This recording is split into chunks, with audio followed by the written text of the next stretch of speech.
قاتل بود یا یه قهرمان؟ راجع به کی دارم صحبت میکنم؟ من توضیح میدم کیه، شما آخر ویدیو بهم بگید که قاتل یا قهرمان.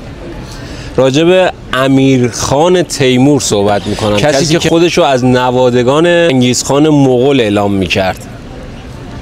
برای ما ایرانی‌ها که توی ایران خیلی قتل و غارت و تجاوز داشت و ایران امروزی رو به تسخیر خودش در آورده بود، سمبل قتل و غارت او اصفهان، شیراز، تبریز کشتارهای بیرحمانه‌ای داشت، ولی برعکس برای مردم ازبکستان قضیه فرق میکنه. برای مردم ازبکستان یه قهرمان ملیه، کسی که سمرقند رو به اوج شکوه خودش رسوند، سازندگی‌های بزرگی کرد و شهر سمرقند رو تبدیل کنه به یکی از زیباترین شهرهای زمان خودش. حالا شما به من بگید قاتل به حساب میاد یا قهرمان؟